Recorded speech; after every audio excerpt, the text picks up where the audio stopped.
that the Niners are trading with the Dolphins for the number 3 overall pick. So this allegedly, we would assume, puts in motion San Francisco to move on from Jimmy G, get a quarterback. They are trading the number 12 pick, a 2021 third-round pick, and first-round picks in 2022 and 2023 to get up to number 3. Schefter was the first to report that. San Fran and Kyle Shanahan and John Lynch, it feels like since that Super Bowl, have not been 100% sold on Jimmy G being their guy. Then you talk to anybody that's ever worked alongside Kyle Shanahan, they're like, he believes the best quarterback is the next quarterback. Like, he has this thing where he can make anybody great. It feels like his system and everything. Not anybody, but you get it. They're moving on from Jimmy G, it appears. How do you view this move? Do you like this from the Niners, especially with your close connections to the San Francisco 49ers organization? My first thought is, wow.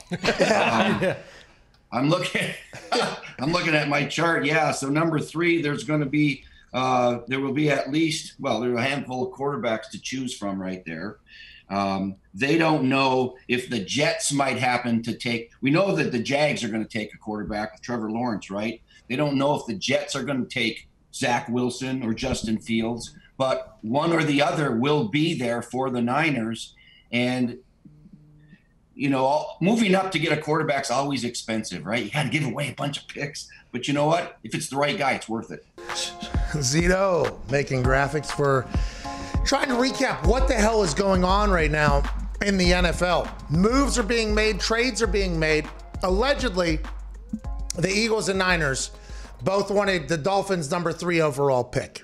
They were in negotiations. The Niners win. The Niners end up giving a pick 3 picks this year and then maybe a first in the next year to get up to number 3 and also another one of the Dolphins picks. Then the Dolphins, who are still having conversations with the Eagles, they move up back into the top 10 to number 6, which they just traded away their number 3 top 10 overall pick to get back in there with the Eagles to make more moves. There's a lot of shit popping off. And now Michael Lombardi is reporting that the San Francisco 49ers, who just traded up to number 3 overall, which we all assumed would be for a quarterback, has said to other teams that they are not trading Jimmy Garoppolo. And John Lynch, general manager for the San Francisco 49ers, told Steve Wyche, reporter for NFL Network, who is in Provo, Utah right now, that Jimmy G is still a part of their plans. What does that mean? None of us know, but the NFL is alive on this field. Yeah! Everybody knew Zach Wilson was going to have his pro day. A lot of talk about him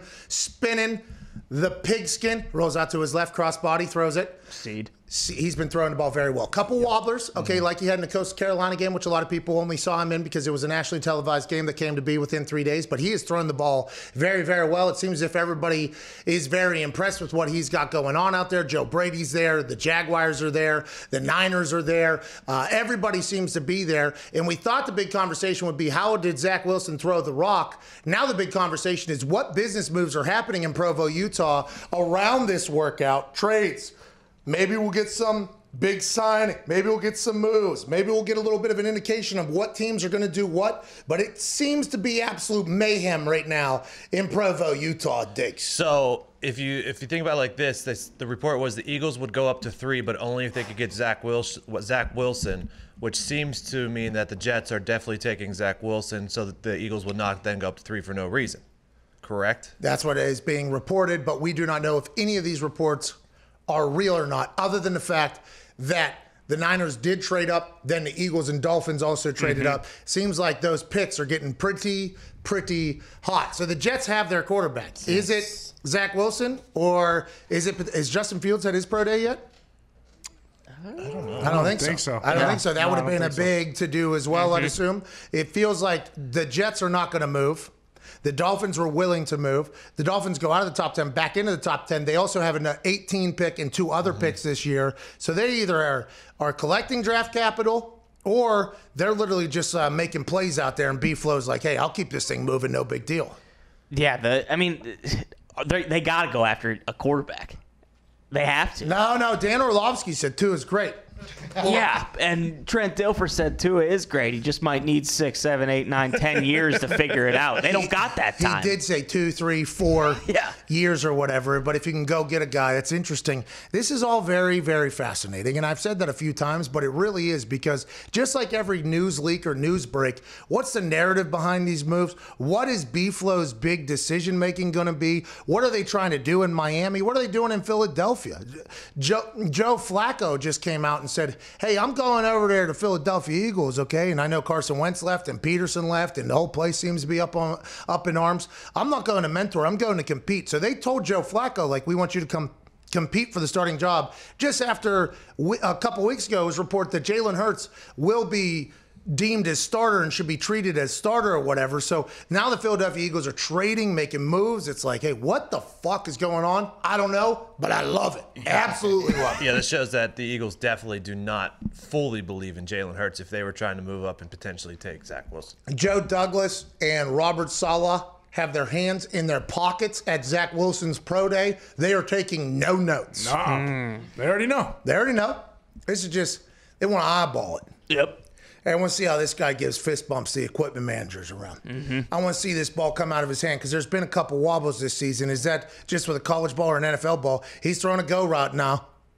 Wide receiver jogged halfway in the middle of it. Yeah, I mean, I think his shoe fell off. I do not believe that is Zach Wilson's fault there. Okay, I don't think that was an incomplete deep ball, though. I would like to say it was like a 55-yard ball. It was incompleted, but the wide receiver that is also performing in front of NFL scouts seemed to have not run his hardest in the middle of that wheel route. A little back shoulder, probably not on purpose, but the ball was completed. BYU, very, very nice indoor facility. Very nice. They got a lot of money. they're indoors. I don't know if you noticed about the Mormon community. I don't think there's a lot of homeless Mormons. Oh, really? Nuh-uh. I don't think so. Does it mean anything he's using a San Francisco game ball at all? Really? That's what I saw. I'm not going to make a big deal about it. Well, it's an interesting thing, because who provided the balls? Just like Urban Meyer was standing just right in front of Trevor Lawrence during Trevor Lawrence's workout, does this mean John Lynch gave Zach Wilson the ball? Throw that deep ball now. He's throwing good balls. He's throwing good balls.